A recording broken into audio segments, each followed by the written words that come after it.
Hi Capricorn! Welcome po sa ating channel. At ito ay inyong daily kabaytayo reading for March 26, 2025. Please be reminded kung naka-resonate kayo, comment down.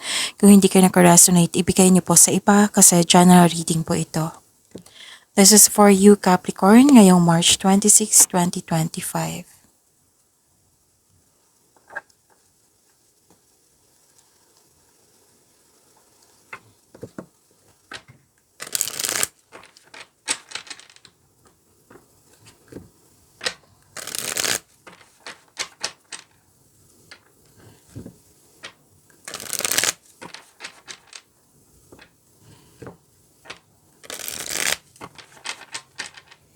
Para po ito sa inyo Capricorn ngayong March 26, 2025.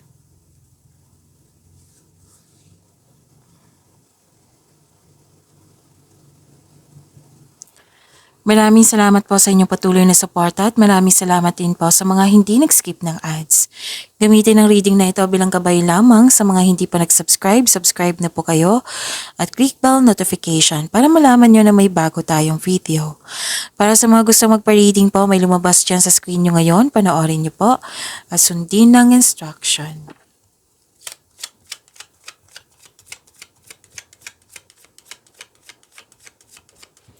Mga ganap po para kay Capricorn ngayong March 26, 2025 I need 3 cards po.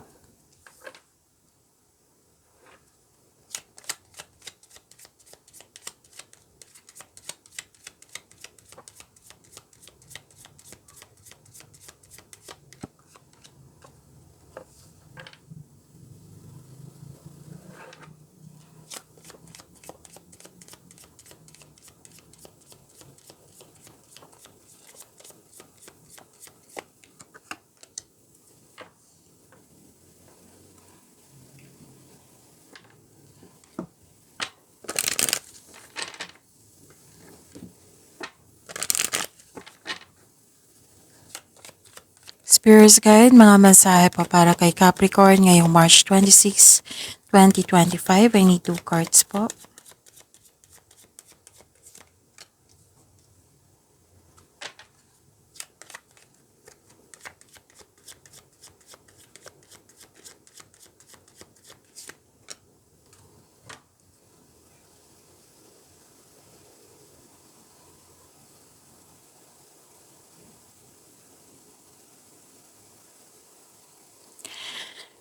Ngayong March 26, 2025 para po kay Capricorn, may nakita ko ditong may kausap ka, pwedeng mentor, advisor, boss or amo, pwede din isang mother figure kasi may energy ng mother figure dito. Nag-uusap kayo regarding sa big business, career and finances. May power, authority, and protection. Pwedeng may lakad kayo ngayon, pwedeng kayo ang bisita ngayon, or may natanggap kayong bisita ngayon. Makakatanggap din kayo ng news or information na bibigyan mo ito ng maagarang aksyon or reaksyon. At wow, ang ganda nito kasi may prosperity, cash flow, may parating po na malaking pera, maraming transaksyon. So, ang ganda, Capricorn. Ano yung mensahe na para sa inyo? Don't let pride get in your way. A new romantic cycle begins.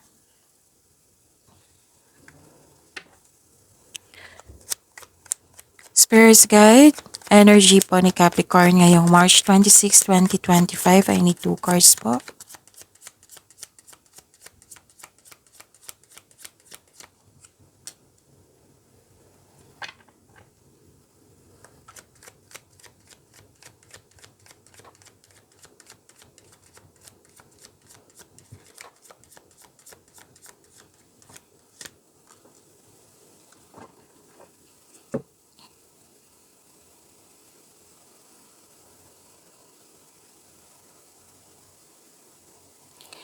Kung may narinig kayo or may nakita kayong repeating message, meaning to say pinupush ng cards niyan, kasi ang ilan sa inyo hindi pa binigyan ng atensyon, na kung maaari din po, bigyan niyo po ng solusyon at aksyon.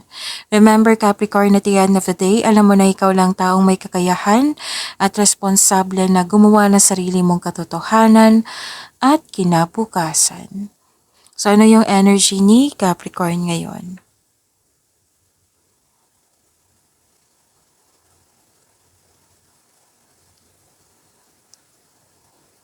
Nakikita ko dito naging generous kayo sa araw na ito, nagkaroon ng sharing of resources, nagkaroon ng pagkakaisa. Hindi ka madamot.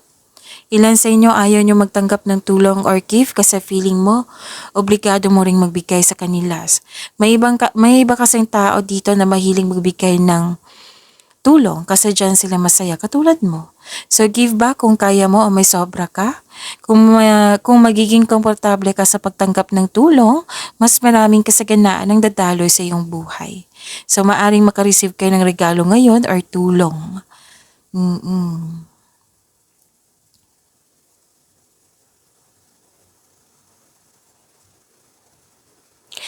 Nagkaroon po ng hesitation or may concern kayo sa isang tao na matigas ang ulo or sobrang obsessive. Nawalan kayo ng gana, lalo na't may delay akong nakikita dito. Nagkaroon ng hesitation to take in action, nagkaroon ng disconnection sa isang tao.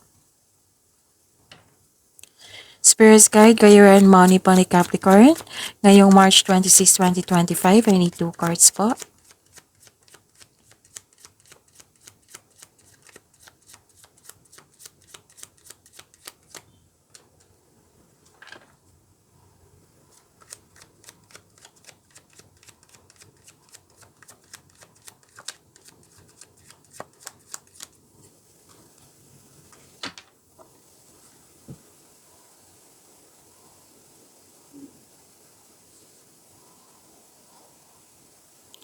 May nakita ko ditong releasing and letting go of grudges. Actually, may gustong bumalik sa nakaraan or literal na babalik yung nakaraan sa iyo. Oo. May nakita rin na mag-ingat kayo sa... Oo, kasi may nakita ko ditong may gustong kunin yung tao. Oo. Tapos, may taong ayaw mag-give up. So, this card tells you to release old grudges in order to move on. May pagpatawad na mangyayari. Even if you do not speak directly to this person na yung concern mo, you can set yourself free by forgiving someone in your mind and heart. Para ito sa peace of mind mo. Kaya this card advise you to accept and forgive yourself.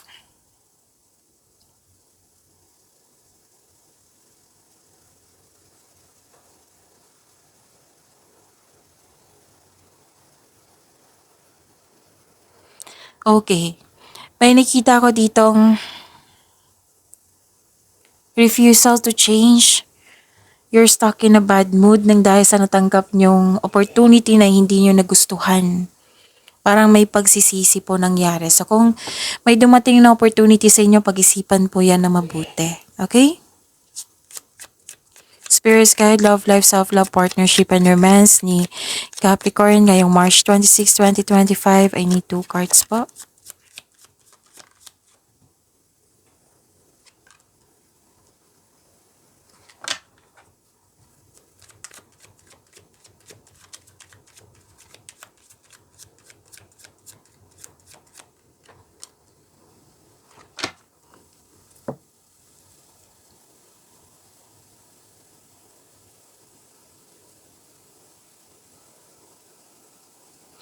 Maraming salamat po sa patuloy na tiwala, suporta sa ating channel at maraming salamat din po sa mga hindi nag-skip ng ads. Okay. You're walking away from a relationship that no longer serves you. Kahit pwedeng sa buhay pag-ibig to, pwedeng sa kaibigan mo, sa family mo, basta nag-decide kayo dito na umiwas na. Posibleng nagkaroon kayo ng unhealthy connection sa isa't isa. Kaya nag-decide ka dito.